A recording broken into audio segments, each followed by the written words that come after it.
afternoon at the Apex. This is Rob. Today I have my 997 Turbo. It's a 2007.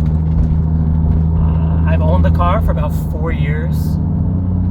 So today I'll go through the top 10 reasons why I think a 997 Turbo is still relevant and still a great buy for the car that you're getting.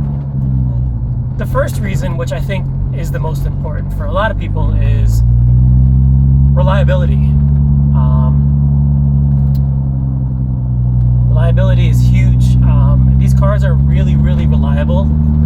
Outside of a few kind of little quirks, which I had to correct, one of which being the coolant pipes, which is a known problem on the 997s.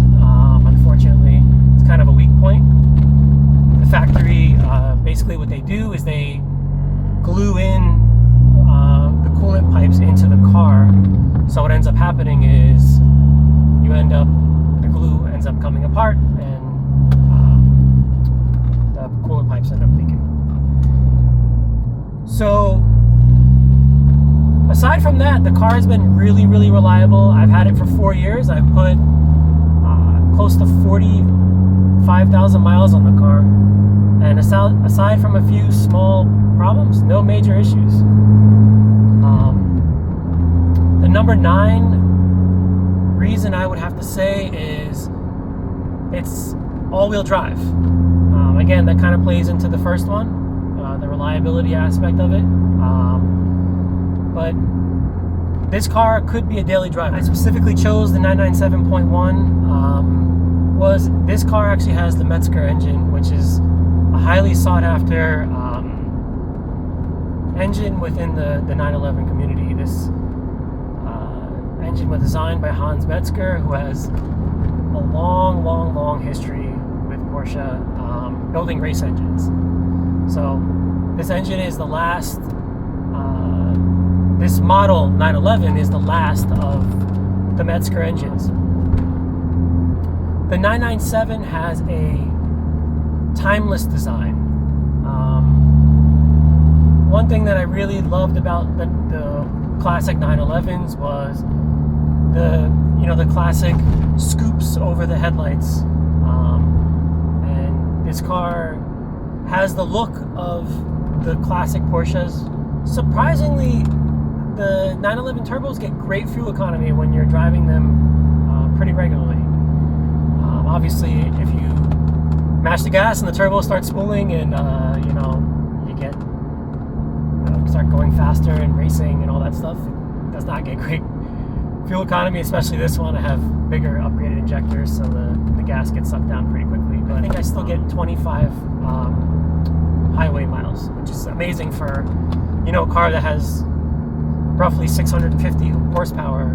The 911 community itself is great. There's a lot of forums. There's a lot of you have the PCA, you have NEDC, obviously has a big 911 following and so forth. But there's such a great community around these cars that I think provides owners and potential owners with a lot of information, and it's very, very easy to do research for these specific cars. Also, given all of the things that I said prior, the car has excellent safety features. It's a 2007, so it has airbags and all of that stuff, but the chassis is reinforced with the proper crumple zones and things like that. So remember, these cars are built off of a race platform, so they have that in mind, and you can definitely feel it when you drive the car. The 997 turbos were the last generation of 911 turbos that had a manual gearbox. I've always driven a manual, and all my fun cars have always been manuals. I've had a lot of S2000s, as many members in any DC club know. I think I've had 6 S2000s, and that was one of the funnest cars out of all the cars that I've owned. I've had high horsepower GTRs and Mercedes AMGs and all that stuff, and honestly, the S2000 was probably one of the funnest cars that I've ever owned. I just needed something that was all-wheel drive, had a little bit more power, and kind of fit where I saw my trajectory going with cars. And the 911 checked all the boxes.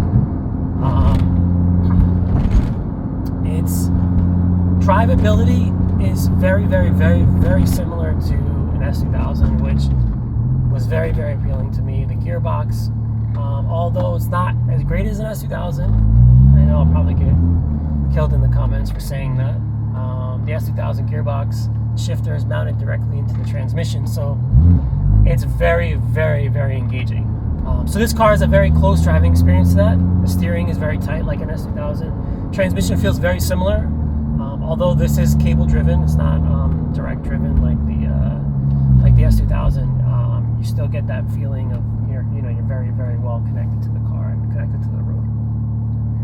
And finally, the last reason why you should own a 997 Turbo in 2020. This car means a lot to me. Growing up, going to the Scholastic Book Fair, which I'm sure I'm probably dating myself here, but some of you may remember. The Scholastic Book Fair, two of the posters that I remember buying distinctively and having on my wall throughout my entire childhood were Lamborghini Countach, which until a few years ago was attainable. Now they've shot up tremendously in price. And the other was an 80s 911 Turbo. And that was kind of my motivation for buying this car. It's always been in the back of my mind that I wanted a 911 Turbo. I always wanted a 911 Turbo. And when I had the opportunity to buy this one, like I said 4 years ago, I jumped at the opportunity, and I'm more than happy. And I honestly can't say enough good things about the car. It's a tremendous, tremendous car, and it's a driver's car.